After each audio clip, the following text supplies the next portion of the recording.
प्रियंका गांधी को बाजाप्ता कैमरे के सामने आशीर्वाद दिया और कहा कि तुम प्रधानमंत्री बनोगी। हालांकि तो कांग्रेस के लिए ये बड़ा दुविधा वाली बात हो गई, क्योंकि कांग्रेस तो राहुल गांधी को अपना पोस्टर बॉय मानती है, प्रधानमंत्री का स्वाभाविक उम्मीदवार मानती है, और उसमें एक संत का करके ये कह देना कि भाई प्रियंका गांधी आप प्रधानमंत्री बनेगी, तो ये बड़ा दिलचस्प है। आज हम बात करेंगे आसाम विधानसभा चुनाव की। नमस्कार, पॉलिटिकल थर्मामीटर देख रहे हैं आप। मैं हूं आपके साथ स्नेहा और हमारे साथ राजनीतिक विशेषज्ञ सिमरनजीत सिंह हैं। आज इनसे जानने का प्रयास करेंगे कि आसाम विधानसभा चुनाव में प्रियंका गांधी ने अपने चुनाव प्रचार की शुरुआत जो है मां कामाख्या देवी मंदिर से ही क्यों की है। देखिए, आपको मैं एक चीज बता दूं कि राजनीति में प्रतीकों का बड़ा महत्व है, और खास तौर पर भारत की राजनीति में धार्मिक प्रतीकों का शुरू से इस्तेमाल होता आया है, और इस बार भी हो रहा है। भारतीय जनता पार्टी भी करती रही है और कांग्रेस भी करती रही है। दोनों में फर्क यह है कि जहां भारतीय जनता पार्टी की राजनीति को समझने वाले या उनके आलोचक कह लें, वो कहते हैं कि भारतीय जनता पार्टी जो है एक तरफा किसी धर्म के पक्ष में खुलकर उतर जाती है, जबकि भारत एक धर्मनिरपेक्ष राष्ट्र है, तो कांग्रेस जो है सभी धर्मों को लेकर के उनके सम्मान के साथ आगे बढ़ने का काम करती है। लेकिन सवाल आपने बड़ा अच्छा पूछा है कि मां कामाख्या मंदिर, तो बता दें कि आसाम पूर्वोत्तर भारत का एक बड़ा प्रदेश है, और वहां की जन भावनाएं जो है, जो आस्था है जिनकी, वो मां कामाख्या देवी मंदिर से जुड़ी हुई है। दूसरी तरफ आसाम में यह जो चुनाव हो रहा है, बदले हुए परिसीमन में हो रहा है। आपको बता दें कि एक दौर था कि जो आसाम का भूगोल था, आसाम विधानसभा का जो भूगोल था, उस वक्त में 35 सीटें ऐसी हुआ करती थी जो मुस्लिम बहुल हुआ करती थी। मतलब इन 35 सीटों पर मुस्लिम उम्मीदवार ही यह तय करते थे, मुस्लिम वोटर ही यह तय करते थे कि आसाम किसके हाथ रहेगा। और यही वजह रही कि लगातार 15 सालों तक ऐतिहासिक रूप से आसाम में कांग्रेस की सरकार रही, और जो गौरव गोगोई अभी असम कांग्रेस के अध्यक्ष हैं, उनके पिताजी तरुण गोगोई, जो अब इस धरती पर नहीं है, इस दुनिया में नहीं है, वो लगातार 15 सालों पर तक आसाम के मुख्यमंत्री रहे। दूसरी सबसे बड़ी बात कि जो 35 सीटें हमने आपको बताई, वो 35 सीटें अब 22 सीटें हो गई हैं। इसलिए कांग्रेस को अगर आसाम में अपने आधार को मजबूत करना है, हम आपको बता दें कि आसाम की लड़ाई बहुत आसान नहीं है कांग्रेस के लिए, बहुत मुश्किल है, क्योंकि भारतीय जनता पार्टी और खासतौर पर हिमंता बिस्वा शर्मा, उन्होंने जो माहौल बनाया है वहां पर, जो पोलराइजेशन वाली पॉलिटिक्स को लेकर वो आगे बढ़े हैं, वैसे में कांग्रेस को वहां भी बहुत काम करना है। कांग्रेस के लिए एक एक दिन, एक एक घंटा असम में मेहनत करने के लिए बहुत चुनौतीपूर्ण है। यही वजह है कि प्रियंका गांधी, जो कांग्रेस की महासचिव हैं और असम स्क्रीनिंग कमेटी की चेयरमैन हैं, उन्होंने मां कामाख्या देवी मंदिर से अपने चुनावी अभियान का श्री गणेश किया, और इसके बाद प्रियंका गांधी ने जो असम की सरकार है, सरकार की विफलताओं का चार्जशीट जारी किया है, और जिसको नाम दिया गया है पीपुल्स चार्जशीट। और मैं स्नेहा आपको बताऊं कि बड़ा एक दिलचस्प वाकया हुआ। जब प्रियंका गांधी मां कामाख्या देवी मंदिर में पूजा अर्चना के लिए गई थी और वहां से निकल रही थी, तो उनको उसी रास्ते में एक साधु मिल गए, और उन्होंने प्रियंका गांधी को बाजाप्ता कैमरे के सामने आशीर्वाद दिया और कहा कि तुम प्रधानमंत्री बनोगी। हालांकि तो कांग्रेस के लिए ये बड़ा दुविधा वाली बात हो गई, क्योंकि कांग्रेस तो राहुल गांधी को अपना पोस्टर बॉय मानती है, प्रधानमंत्री का स्वाभाविक उम्मीदवार मानती है, और उसमें एक संत का करके ये कह देना कि भाई प्रियंका गांधी आप प्रधानमंत्री बनेगी, तो ये बड़ा दिलचस्प है। तो इस तौर पर आप मान सकती हैं कि प्रियंका गांधी ने बड़े सधे अंदाज में बहुत, और जो राहुल गांधी के आलोचक हैं, कांग्रेस की राजनीति से इतर जो देश की राजनीति को समझने वाले पत्रकार लोग हैं, जो कांग्रेस की आलोचक है, राहुल गांधी के आलोचक हैं, वह भी प्रियंका गांधी में जो है एक विशेष राजनेता के गुण को देखते हैं। और प्रियंका गांधी ने, और आपको इसी के साथ हम जब बात करते हैं तो बात दूर तलक चली जाती है, प्रियंका गांधी असम में कांग्रेस की स्क्रीनिंग कमेटी की चेयरपर्सन है। अब कांग्रेस में स्क्रीनिंग कमेटी क्या होती है, हम अपने दर्शकों को बताएंगे। दरअसल विधानसभा के चुनाव में टिकटों का जो बंटवारा होता है कांग्रेस के भीतर, वो स्क्रीनिंग कमेटी करती है। स्क्रीनिंग कमेटी के पास जो है नामों का पैनल जाता है और नाम वहीं से शॉर्टलिस्टेड होता है। और कांग्रेस के इतिहास में कांग्रेस के इतिहास में, देश के इतिहास में, गांधी परिवार के इतिहास में ऐसा पहली बार है कि गांधी परिवार के किसी सदस्य ने अपने हाथ में टिकट वितरण की कमान ली है। ये बहुत बड़ा प्रयोग कांग्रेस ने किया है और ये बहुत रिस्की भी है।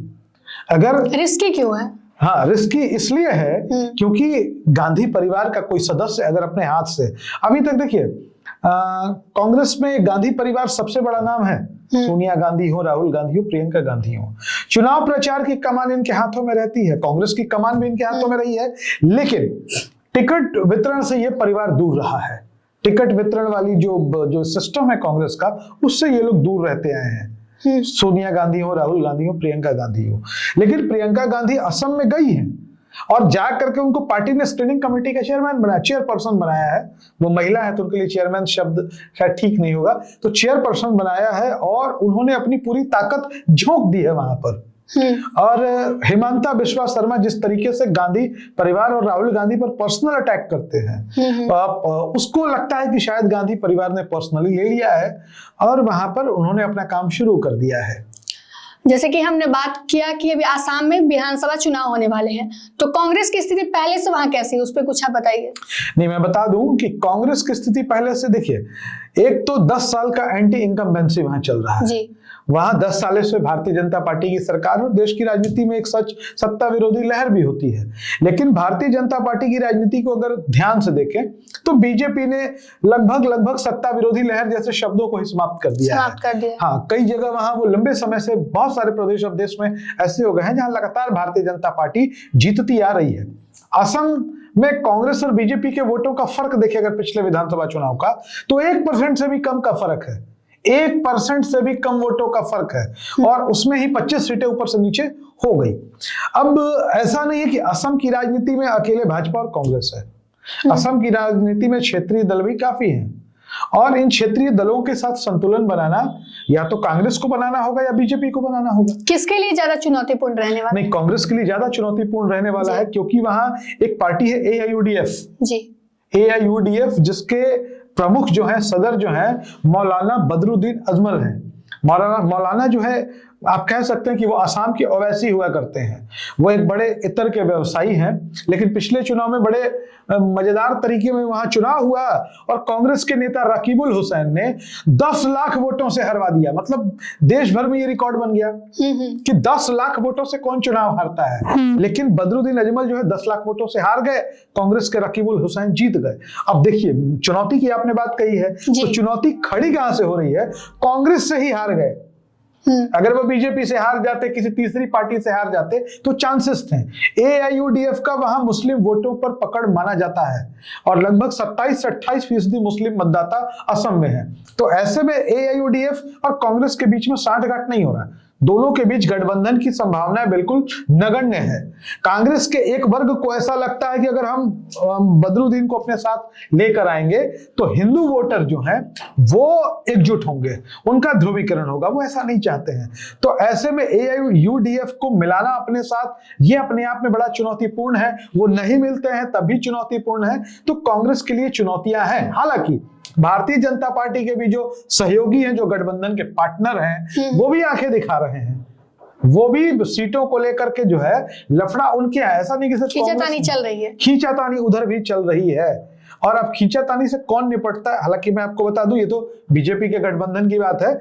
हम लोग कांग्रेस पर नजर ज्यादा बना के रखते हैं। तो कांग्रेस में खुद जो गौरव गोगोई है वहां के, गौरव गोगोई कांग्रेस के अध्यक्ष हैं, वहां पे सांसद भी हैं, कांग्रेस के युवा नेताओं में है, बढ़िया नेता है कांग्रेस के।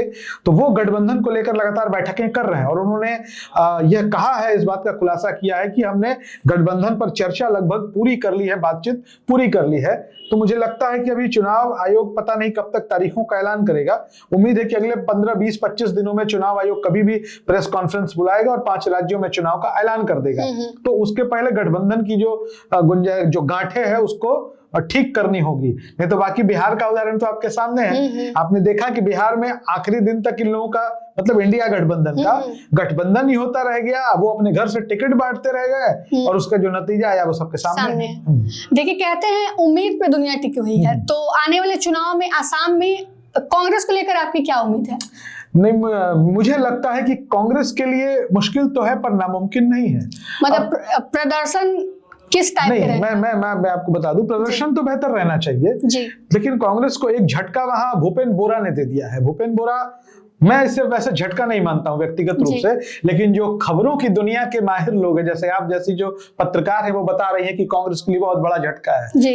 कोई झटका नहीं है। भूपेंद्र बोरा खुद ही 2 बार से अपनी सीट, विधानसभा की सीट हार रहे हैं। भाई, आप इतने दिग्गज नेता हैं कि आप कांग्रेस के प्रदेश अध्यक्ष हैं और 2 बार से आप अपनी सीट हार रहे हैं, कभी 25,000 से, कभी 10,000 से।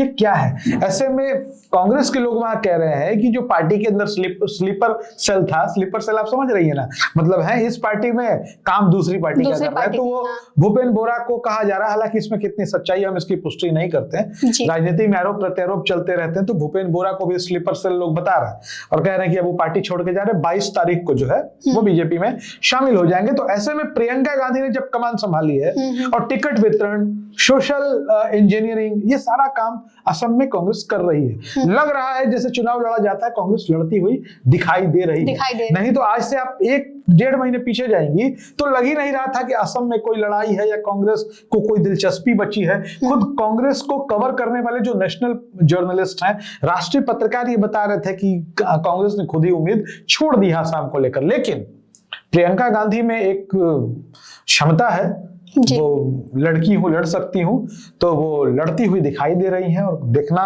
बड़ा दिलचस्प होगा कि कांग्रेस किस हद तक असम में बीजेपी को चुनौती दे पाती है, क्योंकि कांग्रेस के सामने सबसे बड़ी चुनौती वहां के मुख्यमंत्री द्वारा कोशिश किया जा रहा जो ध्रुवीकरण है हिंदू और मुस्लिम वोटों का, ये सबसे बड़ी चुनौती है।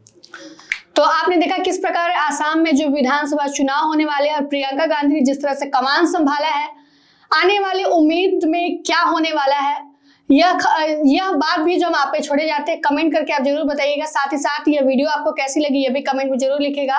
फिलहाल के लिए इतना ही। देखते रहिए पॉलिटिकल थर्मामीटर। धन्यवाद।